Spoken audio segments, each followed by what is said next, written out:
Assalamualaikum warahmatullahi wabarakatuh.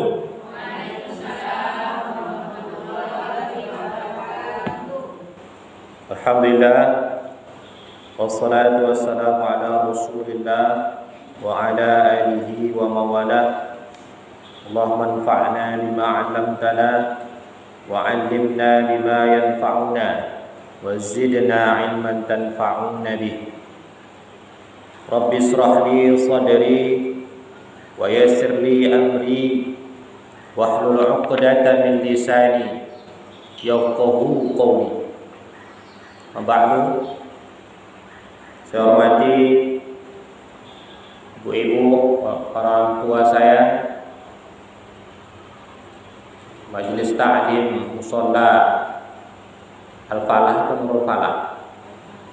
Nurul Falah, Al-Falah. Sesuai dengan namanya, Al-Falah itu kemenangan, kesuksesan. Mudah-mudahan ibu-ibu yang selalu mengimarahkan mushola Al-Falah ini senantiasa diberikan kemenangan, kesuksesan, baik dari ibu sendiri maupun juga keturunan-keturunan ibu. Amin. Tak semangat kali. Doakan orang loyo. Mau tak sukses? Bilang mau pun tak seberapa.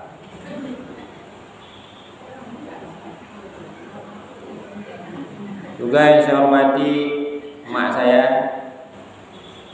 malam dia pakai baju abu-abu, hari ini baju hitam. Banyak koleksi bajunya. Sengaja saya bilang dari ibu tahu, nanti dia tak minta beli baju lagi sama saya. Jadi apa namanya? Karena kan kita ada di sini kawan-kawan semua. Macam keluarga, seperti yang saya bilang beberapa waktu lalu.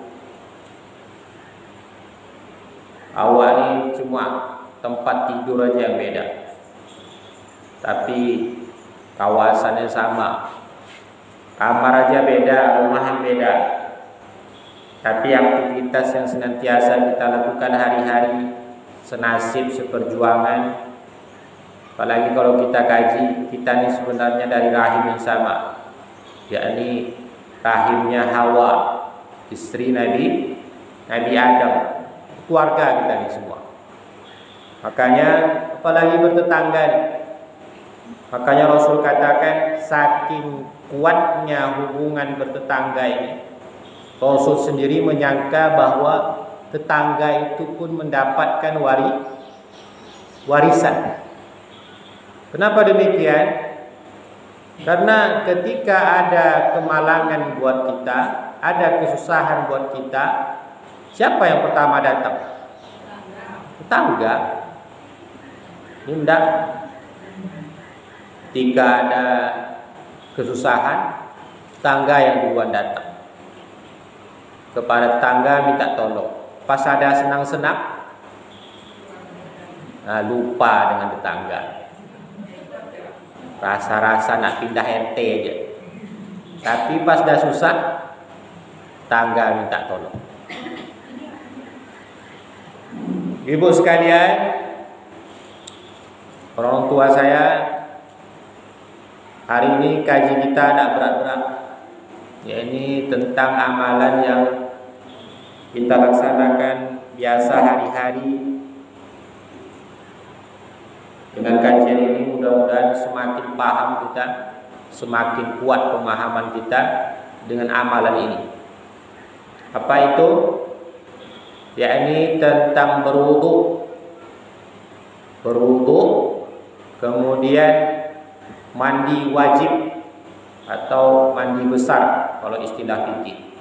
Kemudian tayamum. Itu pembahasan kita. Tinggi-tinggi pun kajian kita, kalau wuduk kita tidak bagus, tidak baik, percuma saja. Karena kalau kita bicara wuduk, berarti itu bicara tentang sholat.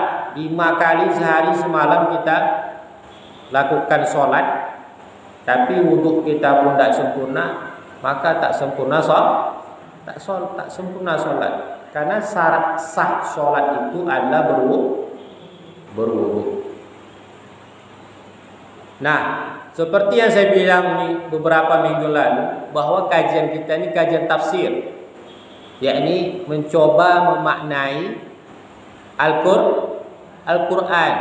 Nah, Al-Quran, ayat Al-Quran yang kita akan bahas ini berbicara tentang wudu, tentang mandi besar, dan juga tentang tayamum. Karena kita nanti ada kegiatan tahsin sikit-sikit. Kalau ibu-ibu mau ambil Al-Quran, saya persilahkan. Yang kita tafsirkan ini surah Al-Ma'idah ayat 6. Tapi saya yakin ibu-ibu udah hafal lah semua. Saya sendiri ada hafal. Saya tunggu ya.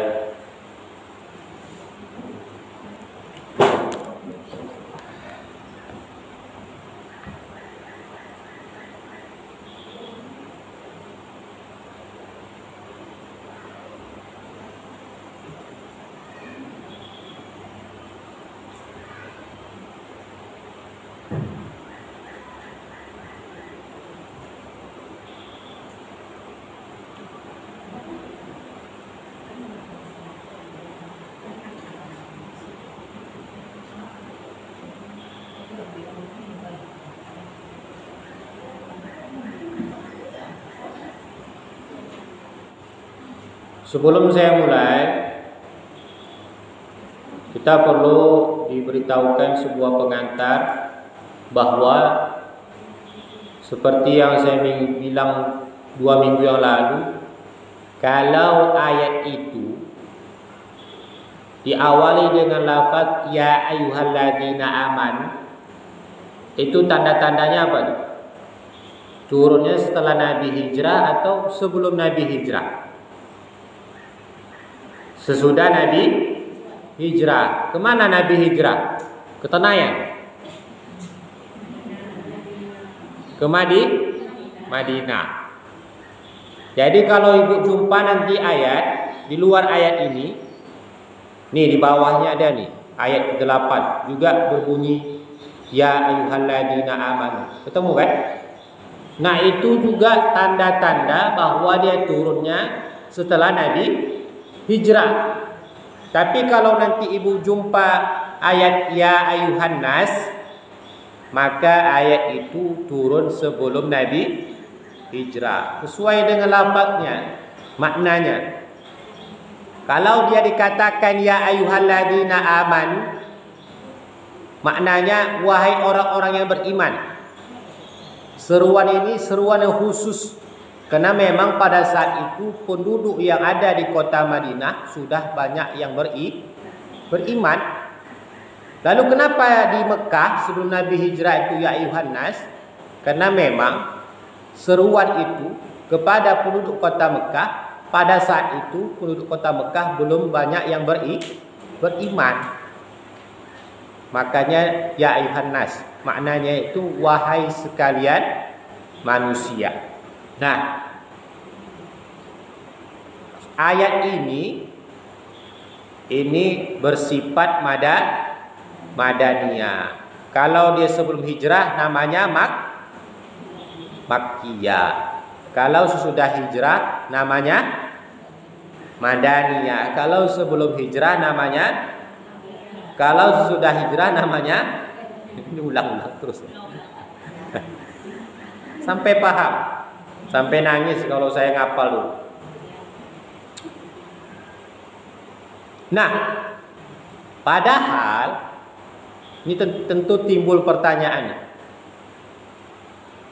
Perintah sholat itu ketika Rasulullah melaksanakan Isra, perjalanan dari Masjidil Haram ke Masjidil Aqsa, itu namanya Isra. Dari Masjidil Aqsa ke Sidratil Muntaha namanya Mi'raj.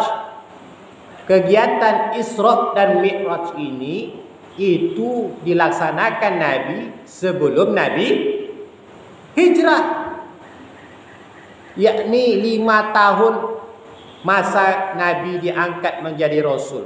atau 5 tahun sebelum 5 tahun sebelum Nabi hijrah ke Madinah. Berarti itu 8 tahun umur kenabian Nabi. Maksud umur kenabian ini 8 tahun Nabi diangkat menjadi seorang Nabi atau Rasul. Karena Nabi itu berdakwah di kota Mekah berapa lama? 13 tahun.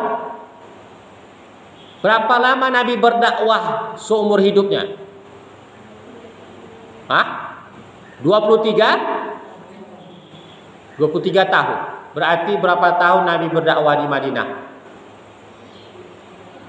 Wah, memang kalau habis Hasan ini disuruh hitung-hitung paling sulit. Walaupun dah dibilang tadi Nabi itu berdakwah di Mekah 13 tahun, total Nabi itu berdakwah 23 tahun. Berapa lama di Madinah? 10. Kalau ngitung duit baru laju. Kalau ngitung macam ini lambat. Nah, pelaksanaan Isra dan Mi'raj itu 5 tahun sebelum Nabi hijrah. Berarti berapa tahun Nabi itu diangkat menjadi Rasul?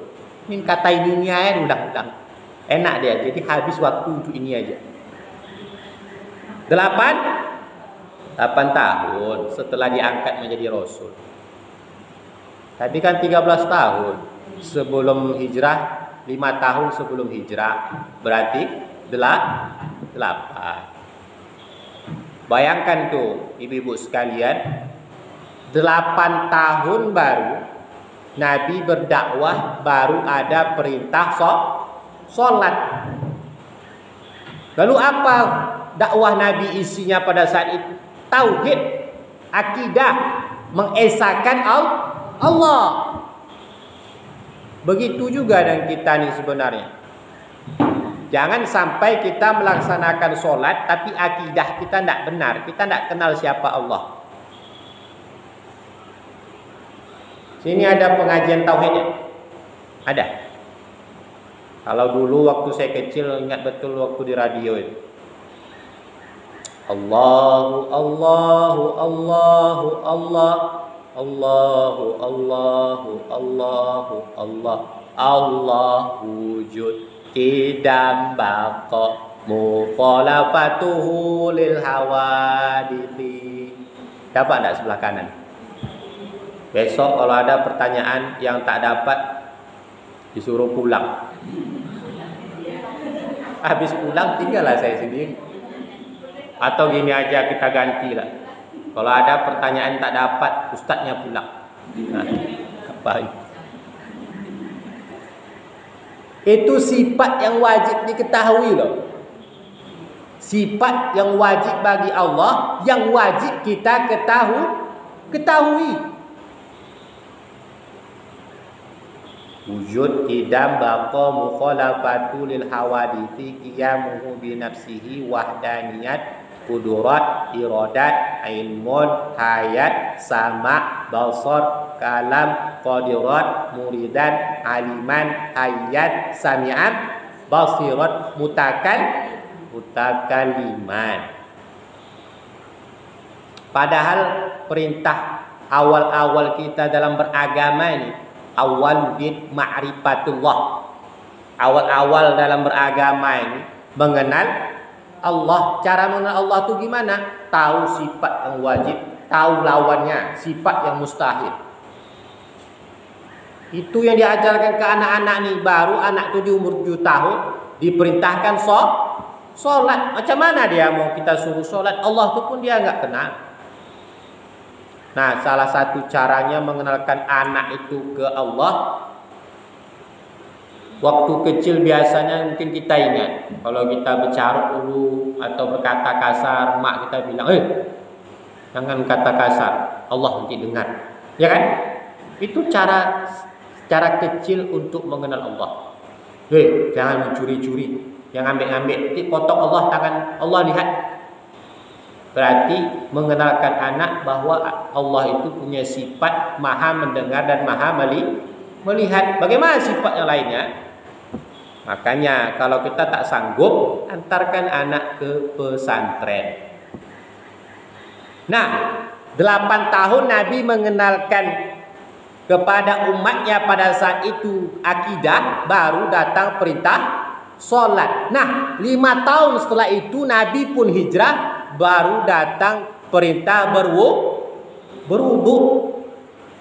Berarti selama ini Rasul itu melaksanakan solat tak berwudu. Perintahnya itu sudah ada sesuai dengan perintah solat. Tapi perintah itu bukan dalam bentuk wahyu, baru perintah yang diilhamkan Allah kepada hati Nabi. Nah, wahyunya ini baru turun. Ini ayat yang akan kita bacakan ini nanti, yang akan kita maknai ini nanti. Nah, ini turunnya ketika Nabi hijrah. Paham tak? Yang sebelah kanan paham tak? Nih, ada yang muka-muka panik. Ada nih pertanyaannya bukan ancaman nih. Tanya aja, paham tak?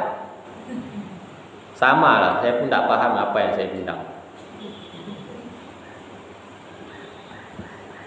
Baik, lanjut. Nah, baru kita lanjut tentang memaknai ayat dan juga mentadabburkan, menghayati. A'udzu billahi minasyaitonir rajim. Ya ayyuhalladzina amanu, wahai orang-orang yang beriman, idza qumtum ila sholati, kalau kamu hendak melaksanakan solat, faghsilu wujuhakum, cucilah mukamu, wa aydiyakum ilal marafiq, dan kedua tanganmu sampai ke siku, wamsahu biru'usikum, kemudian sapulah kepalamu, wa arjulakum ilal ka'bain, dan cuci kaki sampai mata kaki. Sampai sini dulu. Kita boleh lihat cek lafaz-lafaznya. Kemudian ketika kita membaca huruf ya, itu biasanya ditertulis mat badal itu. Mat badal itu garis berdiri. Garis berdiri itu pengganti huruf alif. Ya kan?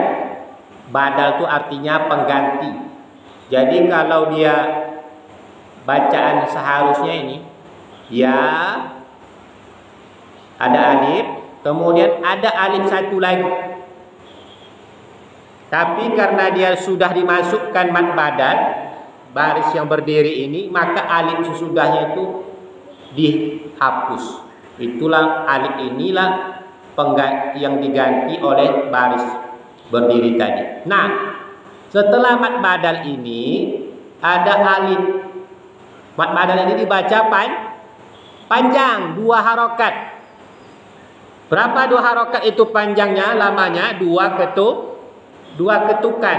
Tapi jangan sampai 1 ketuk, habis itu 2 jam kemudian baru ketuk kedua. Ini lama membaca loh, seperti saya bilang beberapa minggu yang lalu. Ya, habis itu 2 jam kemudian baru ibu ketuk kedua.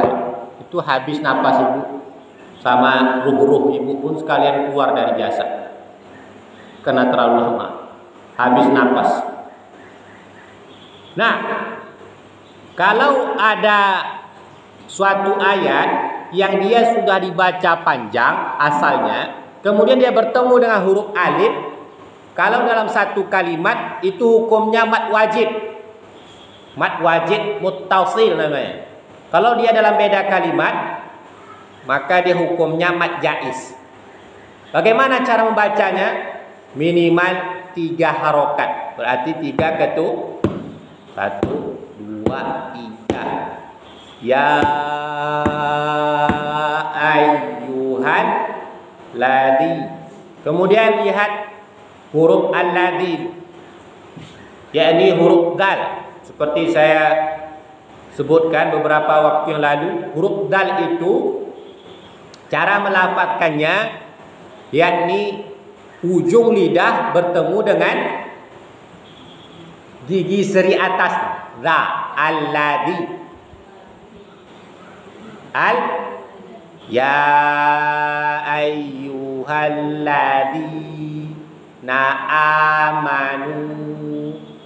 Nah, amanu ini sudah mad asli ini, dibaca panjang seperti saya sebutkan pada huruf ya tadi. Ada bacaannya itu sudah memang dibaca panjang, kemudian setelah itu dia berjumpa dengan huruf alif. Nah, maka bacaannya ini hukumnya sudah mad jaiz ini karena beda kalimat. Minimal 3 harokat. Macam mana nih Ustaz? Dalam satu ayat ini aja, belum lagi kita berjumpa dengan waqaf, tapi kita sudah ketemu 2 kalimat yang dibaca 3 harokat. Berarti membutuhkan nafas yang sangat panjang. Bagaimana cara mengakalinya? Sebelum membaca itu siapkan nafas yang sebanyak-banyak. Kalau perlu nafas kawan pun ambil ke hidung awak. Ya ayyuhalladzina amanu idza qumtum ila sholati faghsilu wujuhakum. Lumayanlah lewat 1 baris sekali ngambil napas. Itu pun kalau bacaan yang barusan saya contohkan itu, jangankan ibu yang ngantuk, saya pun ngantuk macam itu nada. Nah, jadi jangan malu-malu mengambil napas. Ini membuka mulut pun malu. Ya, tutuplah mulut. Memang harus kalau kita berjumpa dengan huruf patah menganga mulut. Nah, ya. Kalau pernah nonton audisi dangdut Indosiar, itu kan jurinya bilang ke penyanyi, jangan malu-malu buka mulut. Nyanyi dangdut aja jangan malu-malu buka mulut, apalagi baca Al-Qur'an. Walaupun langau keluar dari mulut tuh, pokoknya betul bacaan. Buka mulut, keluar langau dari mana asalnya. Yang penting pas. Jadi ketika membaca huruf patah itu menganga mulut. Ya, kalau dia berbaris dhammah, mulutnya monyongkan. Ayu. Jangan terlalu lebar. Itu nanti lafaznya seperti bunyi huruf O. Ya ayyuhalladzi. Ketemu dengan baris kasroh atau baris bawah. Itu bibir bawahnya yang ke bawah. Jangan sampai bibir atas pun ikut ke bawah. Macam mana bentuknya? Memikirkannya tak pandai. Apalagi membuat bibir bawah ke bawah, berpindah ke bawah. Ini ada orang dia baris atas tapi bibir bawahnya ke bawah. Macam mana itu cara bunyi? Ya. Tidak benar lagi bunyinya kan? Makanya sesekali direkam bacaan kita ini. Kalau awak sendiri pun mau mendengarkannya mau muntah, apalagi orang lain. Nah, cuma 3 ini aja baris dalam Al-Quran. Tidak ada baris bunyi huruf E, tidak ada. Kecuali nanti kalau ibu tinggal di Mesir, itu ada namanya bacaan himalah. Himalah itu antara huruf A dan E. Wadduha. Memang sesuai dengan bentuk pelafazan dalam Arab Mesir. Jadi kalau ada nanti kita dengar itu, jangan kita main salah-salahkan. Kita yang tidak tahu. Biasanya itu dipraktekkan di MTQ ketika tanding qiraat sab'ah namanya. Tilawah qiraat sab'ah. Nah, Kemudian mana lagi ya? Huruf-huruf wa aydiyakum ilal marafiqi wamsahu. Huruf ha. Ha di sini kalau ayah saya dulu ngajarkannya ini ha pedas namanya. Kalau waktu SD. Tapi tidak pernah orang bilang tidak pernah kalau pedas. Nah ini ha tipis. Ini disebutkan di tengah-tengah tenggorokan. Huruf ha, wamsahu, alhamdu. Beda dia dengan huruf yang satu lagi, yang wujuhakum ini. Tengok. Wujuhakum itu pangkal tenggorokan. Wujuhakum. Tapi wamsahu. Sama ketika kita membacakan huruf Al-Fatihah. Alhamdulillahi Rabbil alamin. Jangan sama lafaz huruf alhamha di situ dengan lillahinya. Apalagi membaca huruf Al-Fatihah. Ini memang harus kita koreksi betul. Kita dikte betul. Kenapa? La sholata liman lam yaqra bi Fatihatil kitab. Tidak sah solat kalau tidak membaca surah Al-Fatihah. Nah, Al-Fatihah ini rukun solat. Kalau tidak tepat alamat solat tidak diterima. Baik, saya rasa tidak ada lagi. Oh ini. Kemudian ilal ka'bain. Ini yang ingin saya perbaiki itu huruf ain yang mati. Ketika kita berjumpa dengan huruf ain itu bacaannya mengalir saja. Tidak boleh mentok, tidak boleh memantul. Kalau ka'a, nah itu namanya qalqalah. Tidak boleh. Apalagi kalau bilang ilal ka, itu berarti bukan ain yang mati tapi hamzah. Apalagi kalau kita bilang kak, itu bukan ain tapi huruf kaf. Jadi bagaimana cara membaca huruf ain? Ilal ka'bain. Ilal ka'bain. Baik.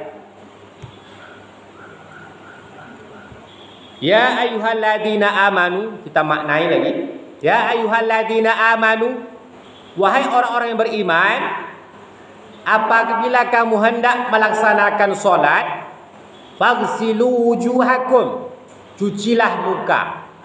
Nah, saya tanya nih ibu-ibu yang selalu menghabiskan duit belanja untuk mempercantik muka, dari kasih bedak yang cair, kasih lagi bedak yang kering, tidak cukup juga kasih lagi pewarna, walaupun pewarna makanan. Yang pertanyaannya, muka itu mana? Yang mana yang muka? Hah? Muka itu nih, tempat tumbuh rambut nih, sampai di bawah dagu, ini bagian muka. Kemudian anak telinga sampai anak telinga. Ada enggak anak telinga ibu? Nanti coba kaca di rumah, ada enggak anak telinga? Kapan pula lahirnya? Nah, bukan itu pertanyaan. Nah, anak daun telinga yang di sini nih, yang kecil nih, sampai ke anak daun telinga. Inilah muka. Apa maksudnya? Kalau kita mencuci wajah, mencuci muka, ini harus kena semua. Nih, kan ada yang kecil-kecil di sini. Apa nama ini? Apa bahasa Indonesia ini? Hah? Entahlah, pokoknya itulah. Kalau ada rambut-rambut tipis di sini, sampai ke sini. Kalau ada ibu punya jambang agak-agak 2 meter, wajib kena jambang ini yang panjang 2 meter. Makanya bagi orang yang punya janggut tebal sampai 2 meter juga, itu dia wajib menyelang-nyelangi janggutnya itu supaya sampai air wudhu. Nah, apalagi kalau kita nonton film Cina itu kan, jangankan janggut yang 2 meter, ininya pun mau 2 meter nih. Apa namanya ini? Alis mata. Ini namanya hidung, ini namanya mulut. Nggak tahu udah habis asar nih, bisa tukar-tukar karena sudah tidak konsen. Nah, jadi kalau berwudhu tuh, apalagi kadang-kadang kita sedang di pasar kan, kita jumpa dengan toilet yang dia gabung dengan laki-laki. Akhirnya kita saking takutnya buka aurat, tidak sempurna kita membasuh kepala. Membuka jilbab kita nih. Kan harus kena. Ya bagaimana? Tidak sempurna wudhunya, tidak sah. Makanya daripada kita sholat tidak sah sebab wudhu tidak sah, maka cari masjid yang benar-benar khusus WC laki-laki dan perempuannya. Ngapa kopi ya? Nah, jadi kalau ada jambang, segala yang tumbuh-tumbuh di sini, kalaupun ada bulu-bulu tambahan harus kena. Pokoknya segala yang ada di muka ini harus kena air. Nah, kemudian lanjut, wa aydiyakum ilal marafiq, dan tanganmu sampai siku. Nah, sampai siku. Ini apa namanya? Bukan lutut. Jadi kalau berwudu, mana lebih aman? Dari sini dulu disiram atau dari sini dulu? Dari sini dulu.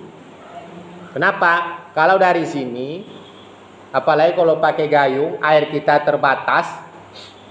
Ini kadang-kadang yang celah-celah ini tidak nyampai. Kemudian kotoran-kotoran tuh menempel di sini. Nah, itu yang kita bawa makan. Makanya kalau kita lihat ilmu medis, dokter itu kalau selesai dia operasi, itu nyuci tangannya dari sini.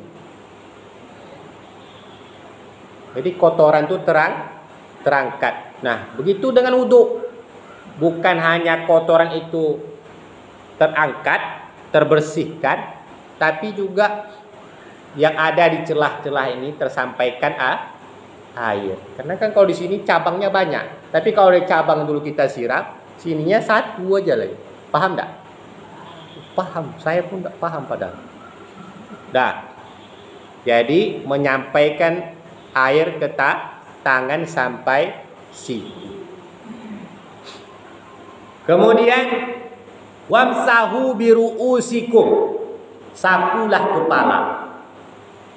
Kalau mazhab Syafi'i biasa yang kita amalkan ini, satu helai pun rambut itu sudah cukup mewakili. Nah, kalau saya tuh sambil berwudhu sambil merapikan rambut, 1, 2, 3, dah habis semua, kena semua kepala. Nah, yang semua kepala ini mazhab Hambali yang wajib. Nah, yang dibilang di sini sapu, bukan menyiram. Ini sebanyak apa habis air untuk menyiram muka, menyiram tangan, sebanyak itu pula habis air untuk menyiram kepala. Padahal dibilang sapu. Menyapu ini gimana? Itu kalau masalahnya yang menyampaikan ustadznya Melayu, tapi yang mendengarkan Jawa. Sampai di rumah disapunya betul kepala tuh. Loh, kenapa disapu? Dia kata ustadz tuh sapu. Maksud menyapu itu kalau bahasa Melayu, ambil air, percikkan, sisa yang lengket tangan ini. Inilah sapu kepala, bukan menyapu. Ya kan Bu De? Dah. Wa arjulakum ilal ka'bain, dan kakimu sampai ke mata kaki. Nah, ini yang tersebut dalam ayat ini, inilah rukun wudu.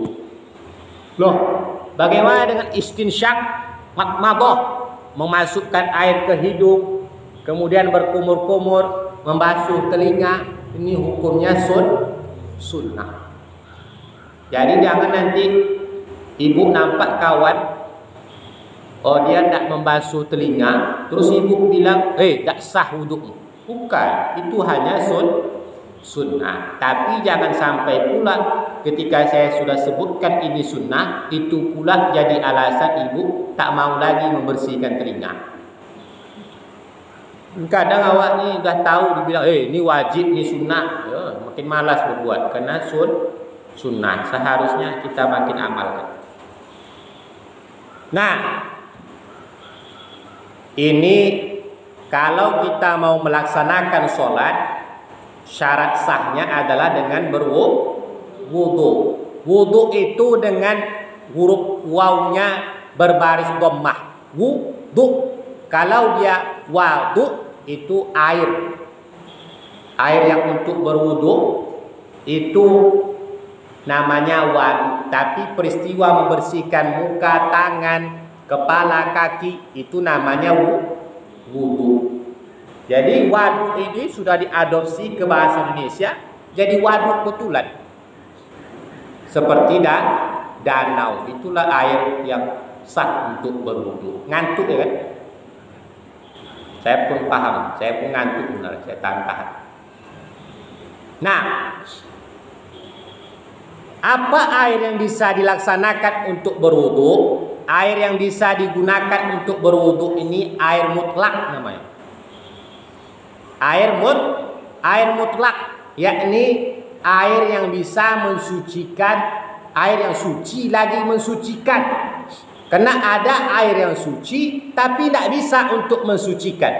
Contoh air teh, suci tak? Hah? Tak suci tapi diminum. Air kelapa suci tak? Hah? Air jus suci tak? Hah?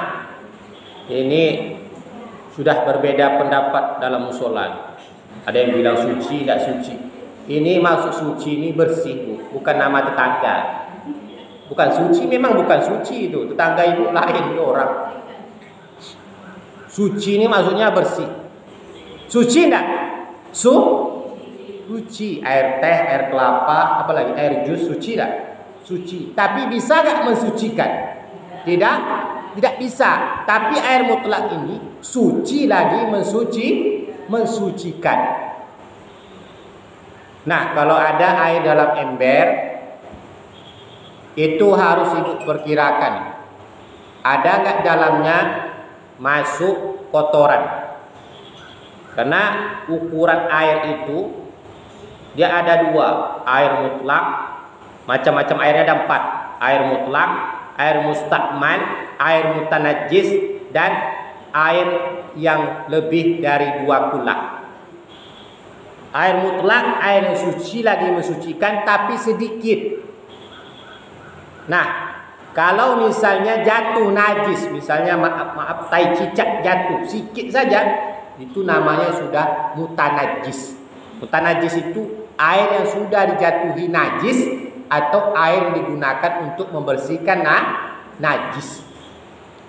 Nah, terkadang seringkali terjadi ketika kita mengambil air dalam ember, ya kan? Misalnya kita sudah basuh muka nih. Nah, air jatuh dari muka ini masih bisa kita hindari dari ember, ya kan? Tapi ketika kita membasuh tangan, air sisa dari tangan jatuh ke ember. Bagaimana caranya? Apakah air dalam ember masih boleh dibawa berwudu? Ukurannya itu kira-kira air yang jatuh ini itu kita ibaratkan seperti air jeruk jus tadi. Kira-kira ketika air yang jatuh dari tangan ini, dari bekas anggota wudu ini jatuh ke dalam ember air yang sedikit ini, kira-kira berubah enggak air ini? Hah?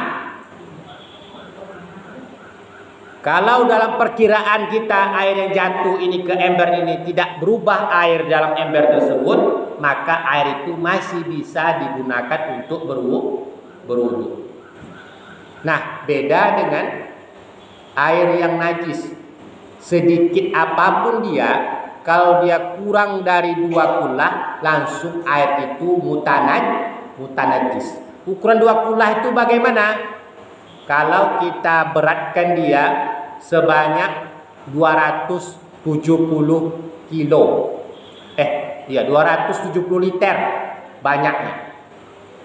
Berarti kalau ada kita punya tangki itu 1000 liter, itu air yang lebih dari 2 kullah. Kalau kita buat dia dalam satu tempat persegi, itu 2 meter panjang, 2 meter dalam. Nah, ketika jatuh najis tai cicak di situ, itu tidak apa-apa. Apalagi air yang bekas untuk mengangkat hadas, itu pun tidak apa-apa. Tapi kalau dia kurang dari 270 liter, maka jatuh kepadanya satu tai cicak saja, berarti sudah dihukumi mutanajis. Boleh gak dia berwudu? Tidak boleh. Kalau air mustakmal, air bekas untuk mengangkat hadas, bekas mandi, kemudian bekas berwudu, kalau dia jatuh ke dalam air yang sedikit, itu ukurannya kita ibaratkan seperti air jus. Kalau misalnya dominan lagi warna ini, air jus tadi kan kita ibaratkan nih, air bekas tangan kita ini atau bekas mandi itu, sebanyak air itu jatuh ke ember, kita ibaratkan dia seperti air jus. Lalu kita ibaratkan nih, mana lebih dominan, air jusnya atau air yang asal tadi, ya kan? Kalau lebih dominan dalam perkiraan kita air jatuh ini, air jus ini tadi lebih banyak, maka dia sudah dihukumi air yang mustakmal, tak bisa lagi digunakan berwudu. Bukan berarti semua air yang bisa dinikmati, dimakan, itu bisa untuk berwudu. Tapi bisa kalau air yang digunakan bisa dia untuk mensucikan, berwudu, memandi, itu berarti bisa untuk diminum. Paham tak? Nah, terkadang ini kasus nih, banyak di rumah tangga ini saya lihat, kan ketika kita mencuci itu, pertama untuk menghilangkan najis, kedua untuk menghilangkan hadas. Tapi kadang banyak orang yang membersihkan pakaian ini bagi-bagi hadas. Habis di ember satu, dicelupkannya ke ember satu. Habis itu dicelupkannya ke ember satu. Walaupun udah 3 kali, lengket nggak di sini kotoran dari celana tadi? Lengket kan? Tapi masih dipakai ke kain yang satu lagi, walaupun kedua kali, walaupun ketiga kali. Tapi seharusnya pakai air yang mengalir, yang kotoran itu tidak terpakai lagi. Pasti banyak yang itu di rumah kan? Apalagi kalau nyucinya langsung pakai mesin cuci, di situ masukkan air, di situ dikeringkan. Itu sebenarnya tidak suci lagi pakaian. Wuduknya bagus, tapi sayang pakaian untuk sholat tidak bagus, tidak bersih. Maka alamat sholat tidak diterima. Ini kadang-kadang mengutuklah awak sama Allah. Capek aku sholat 5 waktu sehari semalam. Aku tambah duha, aku tambah tahajud. Tak pernah Allah terima doa. Ya iyalah, wuduknya salah, pakaiannya tidak bersih. Itu dapat saya sampaikan. Mudah-mudahan ibu-ibu semua paham, karena saya tengok sudah 5:30. Jadi janjinya sampai akhir surah, tapi ini baru bisa saya jelaskan tentang wudhu aja. Di bawah ini lanjutannya tentang mandi besar, kemudian tentang tayamum. Mudah-mudahan ada waktu kita ke depannya untuk bisa menjelaskan lagi. Kita tutup dengan doa kafaratul majelis. Subhanakallahumma wa bihamdika asyhadu an la ilaha illa anta astaghfiruka wa atubu ilaik. Doa. A'udzu billahi minasyaitonir rajim. Bismillahirrahmanirrahim. Alhamdulillahirabbil alamin wassalatu wassalamu ala asyrofil anbiya'i wal mursalin wa ala alihi rasulillahi ajma'in. Allahumma ighfir lana dhunubana wa dhunuba abaina wa ummahatina warhamhum kama rabbawna shighara wa li jami'il muslimina wal muslimat wal mu'minina wal mu'minat al-ahya'i minhum wal amwat bi rahmatika ya arhamar rahimin. Allahumma rabbana la tada' lana fi maqamina hadha dhanban illa ghafartah. Ya Allah, jangan Engkau biarkan kami yang berada dalam tempat ini dalam keadaan berdosa kecuali Engkau ampuni ya Allah. Wala hamman illa farajtah. Jika ada di antara kami yang sedang dalam keadaan sedih, sedang dalam keadaan gelisah, kecuali Engkau hilangkan kegelisahan dan kesedihannya ya Allah. Wala maridan illa syafaita. Jika ada di antara kami yang sakit maka sembuhkanlah ya Allah. Wala dainan illa qadaita. Jika ada di antara kami yang berhutang maka lunaskan ya Allah. Wala musafiran illa wasalta. Jika ada di antara kami yang melaksanakan perjalanan maka sampaikanlah ke tujuan ya Allah. Wala jahilan illa 'allimta. Jika ada di antara kami yang bodoh maka ajarkanlah ya Allah. Berikanlah kami ilmu ya Allah ya rabbal alamin. Wala hajatan min hawaijid dunya wal akhirah. Dan juga tidak hajat kebutuhan dunia dan akhirat illa qadaitaha wa yassartaha, kecuali Engkau penuhi dan Engkau mudahkan ya Allah ya rabbal alamin. Rabbana hab lana min azwajina wa dhurriyyatina qurrata a'yunin waj'alna lil muttaqina imama. Rabbana atina fid dunya hasanah wa fil akhirati hasanah wa qina adzaban nar. Subhana rabbika rabbil izzati amma yasifun wa salamun alal mursalin walhamdulillahi rabbil. Mohon maaf atas segala kesilapan dan kesalahan. Assalamualaikum warahmatullahi wabarakatuh.